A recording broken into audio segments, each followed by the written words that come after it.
महाराष्ट्र राज्य वाहतूकदार बचाव समितीच्या राज्यस्तरीय मेळावा। महाराष्ट्र राज्य वाहतूकदार बचाव समितीच्या वतीने राज्यस्तरीय मेळाव्याचे आयोजन करण्यात आले असून या बैठकीसाठी महाराष्ट्रातील सर्व वाहतूकदार संघटनांचे प्रतिनिधी उपस्थित राहणार असल्याची माहिती प्रसिद्धी पत्रकांद्वारे देण्यात आली आहे। आपल्या हक्कांसाठी एकत्र येत वाहतूकदारांच्या विविध प्रलंबित प्रश्नांवर सविस्तर चर्चा करून पुढील दिशा ठरविणे हा या मेळाव्याचा मुख्य उद्देश आहे। बैठकीत 15 ते 20 वर्षांवरील वाहनांवर आकारण्यात येणाऱ्या अन्यायकारक फिटनेस फी वाढीच्या मुद्द्यावर चर्चा होणार आहे। तसेच फिटनेस सेंटरमधील कथित भ्रष्टाचार व ऑटोमेटेड टेस्टिंग सेंटरच्या विषयावर ही भूमिका स्पष्ट केली जाणार आहे।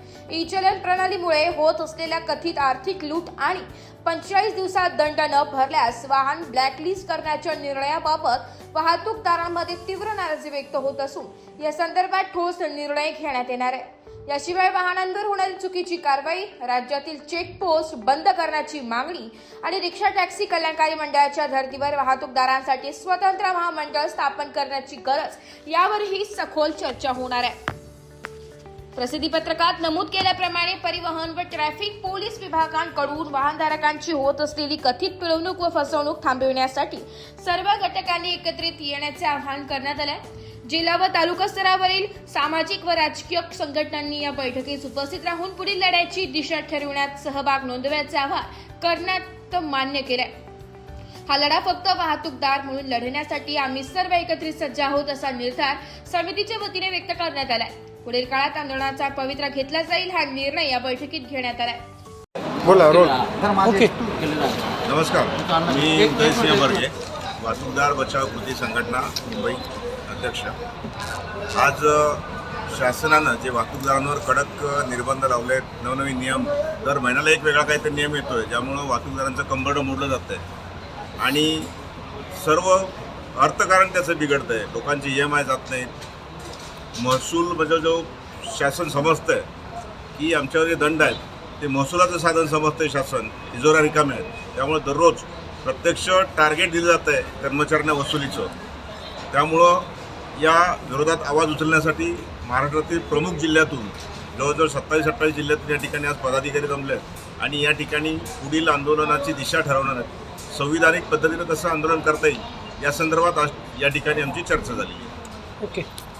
त्या माध्यमातून जे एक जाचक असे नियम आणि अटी या वाहतूकदारावरती लादल्या जातात, त्याच्यावरती एक विचारमंथन शिबिर असं आम्ही या ठिकाणी आयोजित केलेलं होतं आणि या विचारमंथन शिबिरामधून येणाऱ्या काळामध्ये याच्यावरती असा ठोस निर्णय आणि तोडगा काढण्यासाठी काय उपाययोजना करता येतील याच्यावर एक रणनीती ठरवण्यात येईल आणि येणाऱ्या काळामध्ये प्रशासकीय यंत्रणेला आणि संविधानिक पद्धतीने ते टिकेल अशा पद्धतीचं एक आंदोलनाची दिशा आम्ही येणाऱ्या काळामध्ये ठरवणार आहोत आणि त्या पद्धतीने मुंबईमध्ये असो, नाशिकमध्ये असो, या विभागीय कार्यालयामध्ये कुठल्याही ठिकाणी असो, व्यापक अशा पद्धतीचं एक आमचं आंदोलन आम्ही उभा करण्याचा एक प्रयत्न करत आहोत आणि त्या आंदोलनामधनं शासनाला आमच्यावर होणाऱ्या जाचक अन्यायकारक अशा निर्बंध अटीबद्दल विचार करण्यासाठी आम्ही प्रवृत्त करणार आहोत। अध्यक्ष मोटर मालक कामगार वाहतूक संघटना आज या ठिकाणी महाराष्ट्रातील सर्व वाहतूकदारांची एक बैठक आयोजित केली होती। या बैठकीमध्ये जे वाहतूकदारांना येणारे प्रॉब्लेम्स आहे, ऑनलाईन चलन झाले किंवा RTOकडून जे पासिंगच्या नावाने, फिटनेस ATS सेंटरच्या नावाने जी तकलीफ होती, त्या तकलीफमध्ये म्हणजे त्यासाठी आज आम्ही हे सर्व वाहतूकदार एकत्र झालो आहे। मला आपल्याला एकच सांगायचं आहे, शासनाचा हेतू शुद्ध आहे, म्हणजे शासनाचा हेतू चांगला आहे, पण शासनाला बदनाम होण्यासाठी अधिकारी लोक हे त्याचा दुरुपयोग करून त्याचा जनतेमध्ये वेगळा मेसेज जातो आहे। अधिकाऱ्यांच्या मनमानीने काम करून आमच्या वाहतूकदारांना लुटण्यात येतं आणि ही लूट झाल्यामुळे शासनावरचा विश्वास हा जनसामान्य माणसातून म्हणजे आमच्या वाहतूकदारांमध्ये शासनावरचा विश्वास उडत चालला आहे। कुठेतरी शासनाने याची दखल घ्यावी आणि अधिकाऱ्यावर वचक ठेवावे, म्हणून आजची पत्रकार परिषद आम्ही सर्व एकत्र आणि सर्वात मेन म्हणजे एक 15 ते 20 वर्ष जुनी गाडी, 15 ते 20 वर्ष जुन्या गाडीला जर तुम्ही 10 पट पासिंगसाठी पैसे घेतले तर त्या गाडीमध्ये असा बदल काय होतो? मला गाड्यांचे पेपर क्लिअर ठेवायचे आहेत, पण त्यासाठी आम्ही वाहतूकदार सक्षम पण पाहिजे. आणि आज तुम्ही जर बघितलं, नवीन गाडी घेणारे सिंगल मोटर मालक नाही, 15-20 वर्षाची गाडी ज्याची असती तो सिंगल मोटर मालक आहे. सिंगल मोटर मालक हा कसा तरी आपला परिवार चालवण्यासाठी ती धडपड करत असतो. उत्पन्नाचं त्याचं शेवटचं साधन आहे. उद्या जर तुम्ही ती 15 आणि 20 वर्षाच्या गाडीला तुम्ही एवढा दंड केला, म्हणजे आजच्या तारखेला 20 वर्षाच्या पुढच्या गाडीला 28,000 फी आणि असे छोटे मोठे स्पीड गव्हर्नरचे याचे त्याचे असे जाचक या म्हणजे एक एजन्स्या खोललेल्या आहे. अधिकारी लोकांनी एक अशा एजन्स्या खोलल्या आहे का ते वाहतूकदारांच्या चमडीसुद्धा उधळायला कमी करत नाही आहे.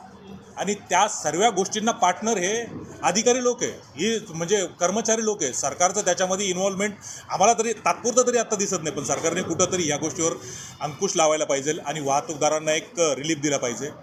आणि जसं रिक्षा टॅक्सी व महामंडळ जसं तुम्ही स्थापन केलं, एक रिक्षा चालकाला तुम्ही एवढी सुविधा दिली, आमच्या वाहनधारकांना आजपर्यंत कोविडमध्ये आमच्या वाहनधारकांमुळेच देश चालला, लोक जगले, लोक म्हणजे प्रत्येकाला अन्न त्याच्या जागेवर तिथे भेटलं अत्यावश्यक सेवेमध्ये, ते आम्ही आमचं कर्तव्य म्हणून केलं.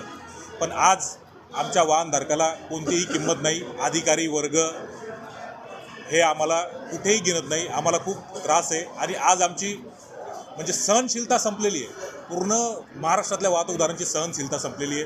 त्यामुळे आम्ही 100% आम्ही चक्का जाम करणार नाही. आम्ही चक्का जाम करायच्या विरोधात आहे.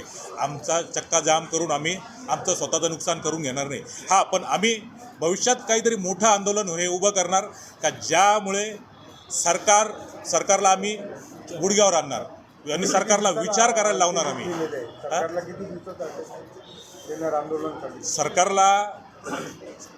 सरकारला अजून अल्टिमेटम नाही आहे, पण आता आमची 8 दिवसात परत एक मीटिंग होणार. आज फक्त सर्वांचे आम्ही व्ह्यू घेतले.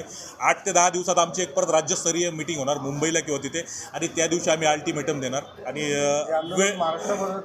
Total all over Maharashtra.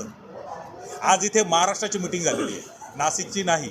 महाराष्ट्रातलेच पदाधिकारी आलेत, मुंबईचे बर्गे हे पण महाराष्ट्र अध्यक्ष आहेत, बाबा सानपजी पण मोठे आहेत याच्यावरती, आणि मी पण महाराष्ट्र सर्व एकत्र राहून हा विषय हाताळणार आपण आणि 100% काहीतरी इनपुट भेटेल असं काम करणार. कोणाच्याही दबावाला बळी न पडता, ना आपले मोठे हा करा तो करा तो हे करणार ते करणार, ते काहीच नाही. सर्व मिळून आपण हे करणार. सर्व जिल्हा, सर्व महाराष्ट्र राज्य म्हणून आपण एकत्र संघटित ताकद निर्माण करून आपण हे सर्व करणार आहे.